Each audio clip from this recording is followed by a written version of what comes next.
Et bonjour à tous, mon nom est François Letarte et bienvenue sur ma chaîne JDR-D30, une chaîne consacrée aux jeux de rôle sur table avec une vie de rôliste. Et la réponse au RPG Week de cette semaine, le meilleur conseil que j'ai reçu.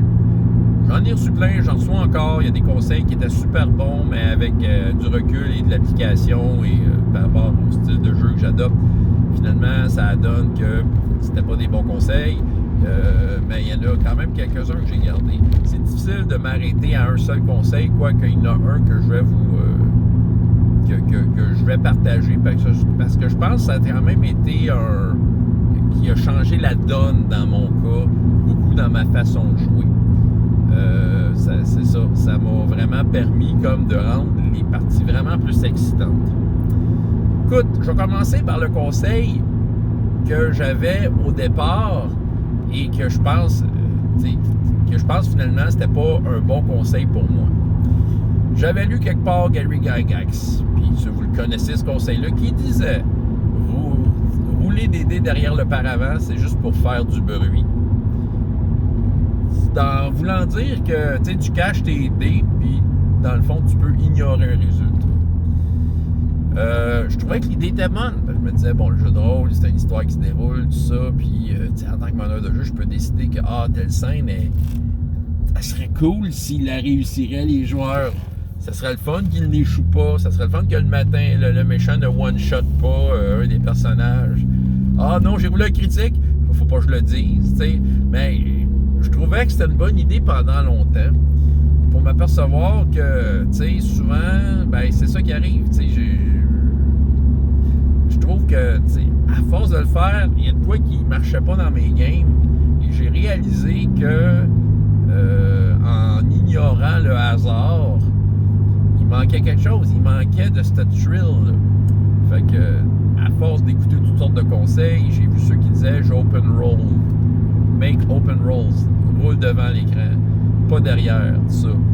Et je me suis mis à faire ça, du jour au lendemain. Sérieusement, ça a été une décision assez immédiate. Ça l'a tout changé. Vraiment tout changé. J'open roll à peu près tout.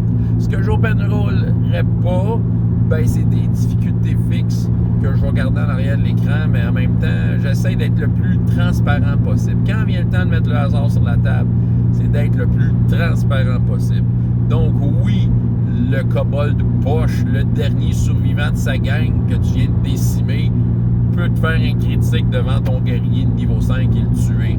Oui, ok, il peut faire ça. Ça met de la valeur à ce kobold-là soudainement. Il se sauve, hein? Puis là, c'est ça, ça devient là, comme l'ennemi à rechercher et soudainement la campagne prend une nouvelle tournure parce que le nouveau chef des kobolds, leur héros, qui a tué un personnage joueur, ça, dans le fond, ça change la donne. J'avoue que ça met beaucoup de thrill. Ça peut vraiment amener au décorum. OK, c'est à mon tour de rouler les dés. Là, tu regardes les joueurs dans les yeux. Tu sais, puis là, je sais pas, moi, ils viennent de faire un paquet d'attaques, mais là, l'ennemi, il s'en vient. Là, c'est à son tour d'attaquer. OK, tu sais, je peux faire autant de yeux d'acteur que je veux. Si je roule en arrière de l'écran, c'est juste du acting. Mais si je fais les mêmes yeux, puis avec mon dé dans les mains, et là, je suis prêt à le faire devant leur face, écoute, même moi, je sais pas ce qui s'en vient, là. Fait que là, la tension est vraiment là.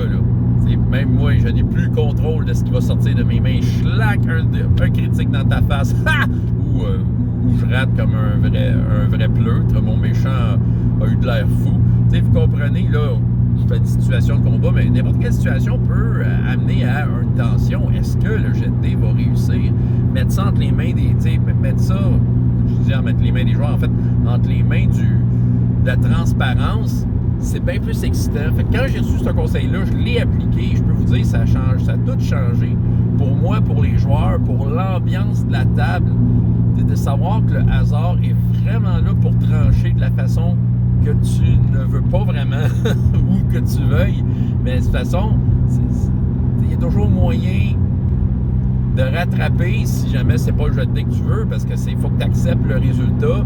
Puis je pense que ça peut relancer vraiment les aventures vers des nouveaux horizons, parce que tu as juste décidé de perdre le contrôle à ce moment-là sur ce jet de dés-là. Fait que moi, j'open roll vraiment tout.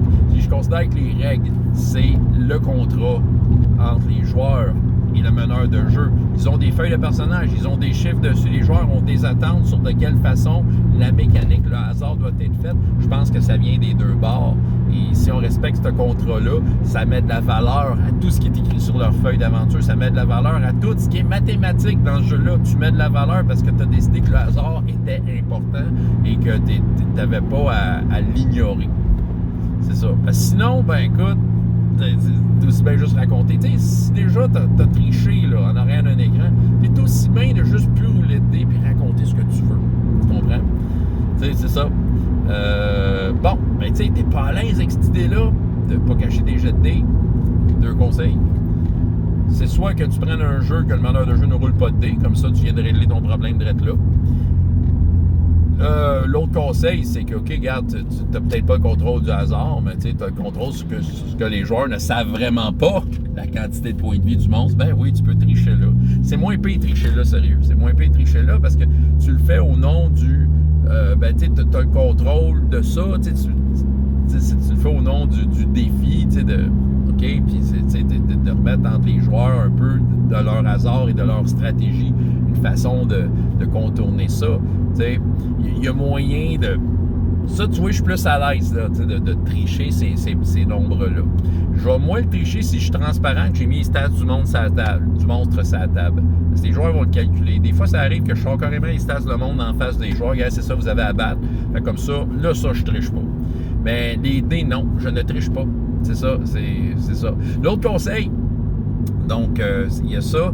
Un autre conseil, c'est si vraiment le jeu, là, t'es pas à l'aise d'open roller, tu dirais non, faut que je cache les jets de dés parce que t'as pas envie de vivre la frustration des résultats qui sortent, ben change de jeu. Trouve un jeu qui va faire en sorte que la pilule du open roll va être plus agréable pour toi et pour les joueurs, pour ta table. C'est ça. Si tu joues à un jeu, tu as décidé de prendre Donjon parce que tu connais ça de Donjon, c'est comme c'est écrit, c'est comme Pogo écrit sur le bâton, c'est écrit sur le livre Donjon, ça doit être bon. Fait qu'à toutes les fois que tu arrives pour rouler un dé, même caché, tu regardes le résultat, puis t'es pas à l'aise avec le résultat, t'es obligé de tricher, donc change de jeu, tout simplement. Change de jeu. Il existe un jeu sûrement pour toi qui fait en sorte que le hasard, de la façon qui est faite, va te donner le goût d'open roller et de créer cette tension autour de la table. Voilà.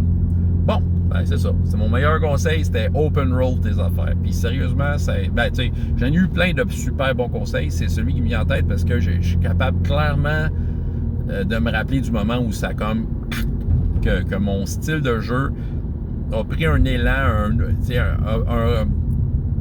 regain. C'est un second souffle qui m'a amené à vraiment améliorer mon jeu, ma table et tout le reste. Voilà, François Letard, JDR D30, et jusqu'à la prochaine fois. Ayez autant de plaisir dans la vie que dans les jeux. Au revoir.